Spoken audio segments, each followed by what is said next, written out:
South India shopping mall, the wedding మంత్ర, సరికొత్త wedding collection, south India shopping mall. 40 films కంటే పైగా తమిళ్లో చేసినటువంటి ఐశ్వర్య రాజేష్ గారిని కూడా మీరు ఆడిషన్ చేసి ఈ సినిమాకి సెలెక్ట్ చేశారు అని విన్నాము. అంటే you were so particular about the character, లేదా ఆవిడ చేయగలరా చేయలేరా అన్నట్ట మీకు డౌట్ ఉందా? అంటే ఆడిషన్ అని కాదు కానీ లుక్ టెస్ట్ చేసాం. లుక్ టెస్ట్ చేసినప్పుడు నా భయం ఏంటంటే ఐశ్వర్య రాజేష్ తెలుగు అమ్మాయి, అద్భుతమైన పెర్ఫార్మర్. సో ఒకసారి యాక్సెంట్ ఎలా పలుకుతుందో తెలుసుకుంటే, తన బాడీ లాంగ్వేజ్ నేను అడాప్ట్ చేసుకుంటే, నేను రాసేటప్పుడు నాకు ఇంకా ఈజీ అవుతుంది. సో నేను ఇప్పుడు వీటీ గణేష్ ఉన్నారంటే నేను ఆయన బాడీ లాంగ్వేజ్ నాకు అర్థమైపోయింది. ఎవడరా మీరు, అది వచ్చేస్తుంది, నేను చెప్పగలను, మాడ్యులేట్ చేయగలను. సో అలా ఒక్కొక్క హీరో, ఇప్పుడు నరేష్ గారు ఉన్నారు, రాజేంద్ర ప్రసాద్ ఉన్నారు, ఒకసారి వాళ్ళతో నేను పట్టుకున్నానంటే నేను అది ఈజీ అవుద్ది నాకు రాయటానికి. సో ఐశ్వర్యకి ఏంటంటే తను ఏదో జోక్గా చెప్తుంది కానీ ఆడిషన్ లాగా కాదు, తన బాడీ లాంగ్వేజ్ తనది ఎలా ఉంటుందో నాకు రీడ్ అవ్వాలి ఇక్కడ మైండ్కి.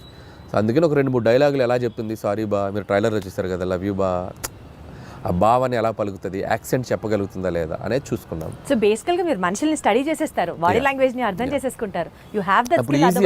ఈజీ అవుతుంది.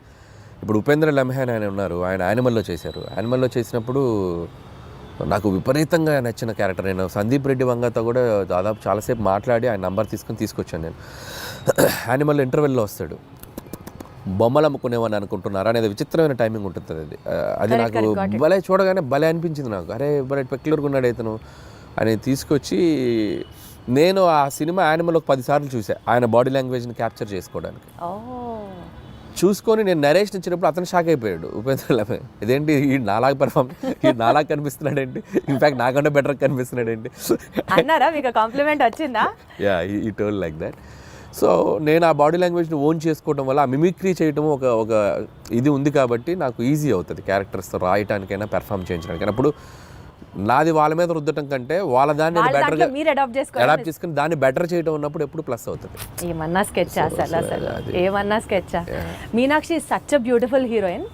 ఇప్పటి వరకు తను చేసిన ఫిల్మ్స్లో తన క్యారెక్టర్కి తగ్గ స్కోప్ రాలేదు అని ఒక చిన్న పాయింట్ ఉండింది. ఈ సినిమాలో how you going to show it to her? So Meenakshi బేసికల్గా వెరీ డెడికేటింగ్గా చేసే అమ్మాయి. అండ్ ఇద్దరు అమ్మాయిలు వెరీ గ్రౌండెడ్. నేను చేసిన అన్ని సినిమాల్లో ద బెస్ట్ యాక్టర్స్ వీళ్ళిద్దరు, ఐ కెన్ సే ప్రౌడ్లీ.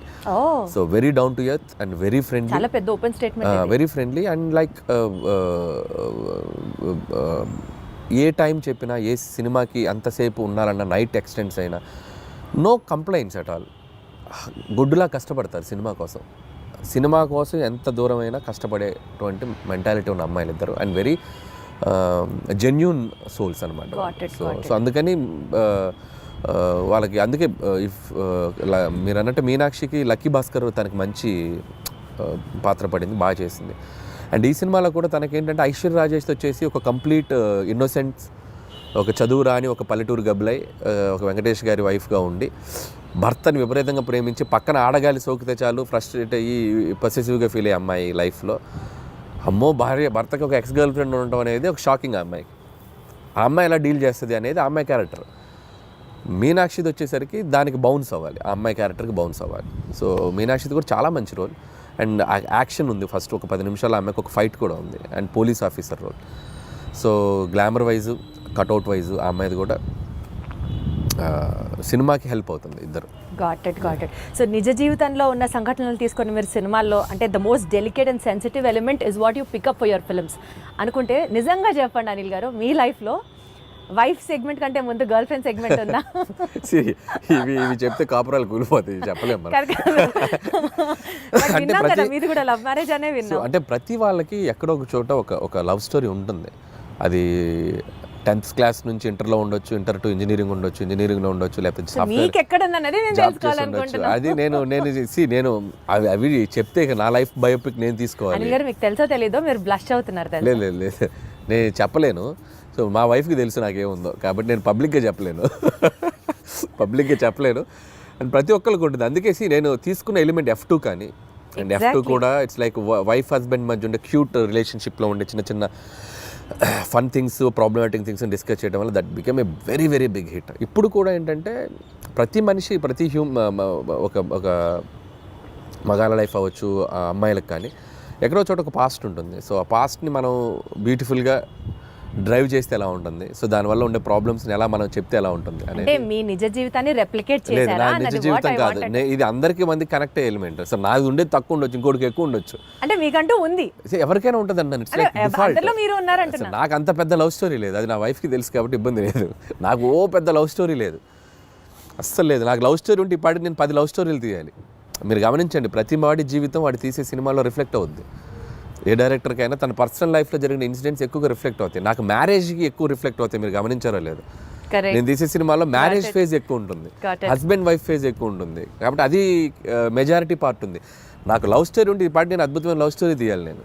మీకు అర్థమైందా? ఓకే, సో కాబట్టి accepted on what you are saying. Yeah, logically చెప్తున్నాను నేను. సో నా లైఫ్లో కామెడీ ఎక్కువ ఉంటుంది, ఎంజాయ్మెంట్ కామెడీలో ఎక్కువ చూస్తా, సెటారిక్ ఫన్ చేయటం దీంట్లో ఎక్కువ చూస్తాను. కాబట్టి నేను తీసే సినిమాలు ఎక్కువగా ఫన్ బేస్డ్ ఉంటుంది. So I'm fun loving person కాబట్టి.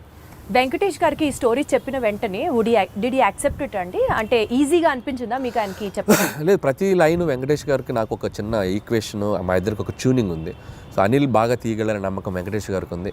వెంకటేష్ గారు నన్ను బిలీవ్ చేస్తారో, ఆయనకి ఎలాగైనా ఒక పెద్ద హిట్ ఇవ్వాలనే ఒక కాన్ఫిడెన్స్ నాకు ఉంటుంది.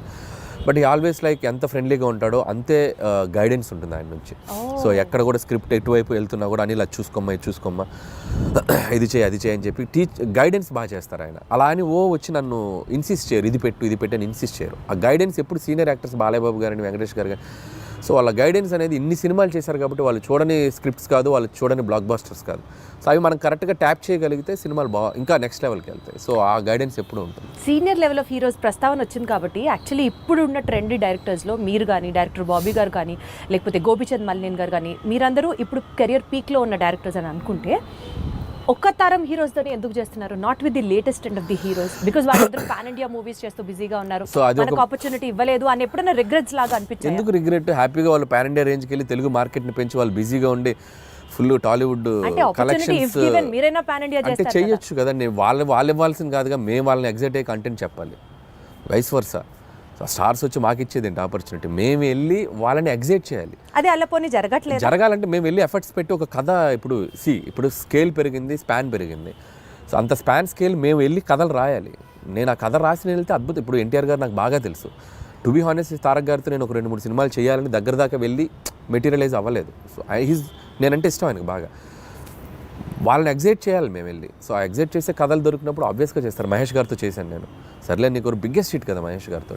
బట్ ఇప్పుడు మళ్ళీ అలాంటి కథలు చేయలేము మహేష్ గారితో. వాళ్ళు ఏంటంటే ఇప్పుడు వాళ్ళు నెక్స్ట్ లెవెల్కి వెళ్ళిపోతున్నారు. సో మార్కెట్ పెరిగినప్పుడు, సో మల్టీ లాంగ్వేజ్, అన్ని లాంగ్వేజ్లకి సరిపడా నేషన్ వైడ్ తీయాలంటే దానికి తగ్గ కంటెంట్, దానికి తగ్గ స్కేల్, దానికి తగ్గ వరల్డ్ క్రియేట్ చేయాలి. సో అనుకుంటే చేయొచ్చు. But as of now we are comfortable this అని నేను అనుకుంటున్నాను. నేను ఈ ఫేజ్లో నాకు ఇది చాలా బాగుంది. ఖచ్చితంగా ఒక 3-4 ఏళ్ళ తర్వాత, 2-3 ఏళ్ళ తర్వాత ఖచ్చితంగా ఎప్పటికప్పుడు ఒక ప్లాన్ ఉంది, చేయాలిగా, అందరు హీరోలతో చేయాలిగా, ఖచ్చితంగా చేయాలి. చేస్తాం, డెఫినెట్గా చేస్తాం. మనకు అద్భుతమైన హీరోలు ఉన్నారు మార్కెట్లో. మీకున్న కామెడీ సెన్స్ ఆఫ్ టైమింగ్కి, చిరంజీవి గారికి ఉన్న కామెడీ సెన్స్ ఆఫ్ టైమింగ్కి మీరిద్దరూ కలిసి ఒక ప్రాజెక్ట్ చేస్తే it would be in still more next level అని అనిపిస్తున్న నేపథ్యంలో అసలు దాని గురించి ఎప్పుడైనా ట్రై చేశారా, ఆలోచన చేశారా? ఒక 2-3 సార్లు అనుకున్నాము. సో బిఫోర్ సంక్రాంతికి వస్తున్నాం కూడా మెటీరియలైజ్ అయ్యేదాకా వెళ్ళి మెటీరియలైజ్ అవ్వలేదు డ్యూ టు కొన్ని ప్రాక్టికల్ ప్రాబ్లమ్స్ వల్ల. హోప్ సో కమింగ్ సూన్ అలాంటి ఒక ఎగ్జైట్మెంట్ థింగ్ జరిగే అవకాశం ఉంది. సో అది too early to tell. So Chiranjeevi గారితో చేయాలని నాకు ఉంది. But still it is on the track అని అయితే అర్థమవుతుంది. ట్రాక్లో ఉంది, బట్ కన్ఫర్మేషన్ మనం ఇప్పుడే చెప్పలేము. ఎందుకంటే ఇన్ ద సెన్స్ అన్ని సెట్ చేసుకుని నాకు చెప్తే బాగుంటుంది. సో ముందే చెప్పడం వల్ల ఏంటంటే నేను కథ లేకుండా, కథ పూర్తిగా హీరోకి గారికి చెప్పకుండా, ఏ ఎగ్జైట్మెంట్ లేకుండా ఇది ఉంది అని నేను చెప్పలేను. ఇద్దరం ఎగ్జైట్మెంట్లో అనౌన్స్ చేసామనుకోండి, కిక్ వేరు. సో అందుకని అది అంతా మెటీరియలైజ్ అయ్యాక చెప్తే బాగుంటుంది. Still we are in its very beginning స్టేజ్లో ఉంది. సో మీరు అన్నట్టు చిరంజీవి గారితో నేను అనేది చేయాలి అనుకున్న ఇది మాత్రం ఖచ్చితంగా డెఫినెట్గా మా ఇద్దరికి ఒక ఎంటర్టైన్మెంట్, ఆయనకి ఏం చేస్తే బాగుంటుందనే ఐడియా నాకుంది. అలాగే చిరంజీవి గారితో ఏం చేయాలి అనేది కూడా ఒక క్లియర్ పిక్చర్ ఉంది. సో డెఫినెట్గా it will be like wonderful. మీకంటూ ఫోకస్ ఆ విజన్ ఉంది కాబట్టి డెఫినెట్లీ అది ఎగ్జిక్యూట్ అవుతుంది వెరీ సూన్. ఈ సినిమా ప్రమోషన్స్ గురించి మాట్లాడితే అంతా యూనిక్గా, చాలా డిఫరెంట్గా ప్లాన్ చేయడం వాజ్ యువర్ చాయిస్ అండి, your idea, in fact your creative part. Especially Venkatesh గారు నేను పాట పాడతాను అన్నది ఎవ్రీ ఫిలిం అంటే ఎపిక్. అది నేను ఇప్పుడు కాదు, ఎవ్రీ ఫిలిం ఆల్మోస్ట్ F3 ముందు నుంచి కూడా, సరిలేరు టైం నుంచి అని చెప్పలేను కానీ F3 దగ్గర నుంచి కూడా భగవంత్ కేసరికి కూడా కొన్ని రీల్స్ చేశాను అమ్మాయిలతోటి. శ్రీలీల కాజల్తో కూడా చేశాను. బట్ ఈ సినిమాకి ఎక్స్ట్రీమ్ చేసాం. అంటే ఈ ఆ సినిమాకి క్రియేటివ్ పార్ట్ అంతా మీదేనా ఐడియా? లేదు టీం ఉంది. I have a team. So digital team ఉన్నారు, వంశీశేఖర్ అండ్ మనోజ్ టీం ఉన్నారు. బట్ నేను ఎక్కువ పార్టిసిపేట్ చేస్తాను. వాళ్ళు చేసిన పాట దాంట్లో పాడతారని వెంకటేష్ గారు అవి మిమ్మల్ని అవి విసిగించడం. ఇన్స్టెంట్గా నేను క్రియేట్ చేసుకున్నవి. వెంకీ గారు నేను అనుకున్న చేసినవి కొన్ని ఐడియాస్. వాళ్ళు ఏంటంటే నేను ఐడియాస్ చెప్పాక వాళ్ళు డెవలప్ చేస్తారు. వాళ్ళ దగ్గర ఏదంటే నేను ఇంకా బాగా డెవలప్ చేస్తాను. So it's like mutual. But most of the time ఏంటంటే నేను ఎక్కువ ఇన్వాల్వ్ అయ్యి వాళ్ళని ఎంకరేజ్ చేస్తూ ఉంటాను. ఇలా చేసుకొని రండి, ఇలా అనుకోండి, ఇలా చేయండి. వాళ్ళు అంతే, అబ్బా అన్న సూపర్ అన్న, ఇది అదిరిపోయిందని ఇచ్చేద్దాం అని చెప్పి ఇంకా జోష్ ఎక్కువైపోతుంటుంది. లైక్ ఇప్పుడు క్యాప్టెన్ ఉంటే ఎలా ఉంటుంది టీంలో ప్లేయర్స్కి, క్యాప్టెన్ ఒక ఎలా ఉంటుంది, అలా క్యాప్టెన్గా నేను వాళ్ళని మోటివేషన్ కానీ వాళ్ళని డ్రైవ్ చేయడం కానీ బాగా చేస్తుంటాను. కాబట్టి వాళ్ళు ఇంకా ఎక్కువ బాగా కష్టపడి పని చేస్తారు. సోషల్ మీడియా మొత్తం గోదావరి గట్టు మీద సాంగ్స్ రీల్ అసలు మారం రోగిపోతుంది. That itself shows the cinema is like super success already before the release. ఈ క్రెడిట్ ఎవరికి ఇస్తారు అనిల్ సో గారు? భీమ్సేనండి, 100% భీమ్సేన్, రమణ గోగుల ఇద్దరికి. సో ట్యూన్ లేకపోతే ఆ సాంగ్ లేదు, రమణ గోగుల గారు పాడకపోతే ఆ రీచ్ లేదు. అసలు ఆల్ ఆఫ్ అ సడన్ ఆయన పిక్చర్ లోకి తీసుకొచ్చారు. All of a sudden it became a blast. All of sudden కాదు, ఇట్స్ లైక్ ప్లాన్డ్. ఒక మంచి వాయిస్తో వెళ్ళాలని మేము వెయిట్ చేసాం. ట్యూన్ ఎప్పుడో జూన్లోనే కంపోజ్ అయింది ట్యూన్. సో దాన్ని మేము ఓపిక్గా వెయిట్ చేసి ఎవరితో పాడిస్తే బాగుంటుంది అనుకొని ఫైనల్గా రమణ గోగుల్ గారు అయితే బాగుండని చెప్పడం. అక్కడి నుంచి భీమ్స్ రమణ గోగుల్ గారికి టచ్లోకి వెళ్ళి ఆయన ఒప్పుకోవడం. సో బేసిక్గా ట్యూన్ అద్భుతంగా ఉండడంతో రమణ గోగుల్ గారు కూడా ఈజీగా యాక్సెప్ట్ చేశారు. సో వచ్చాక ఆయన పాడి ఆయన చమక్కులు కొన్ని యాడ్ చేసి ఇలాంటి చమక్స్ ఉంటాయి ఆయనవి ఉండటం. ఇట్స్ లైక్ టీమ్ వర్క్, అందరూ అద్భుతంగా. సో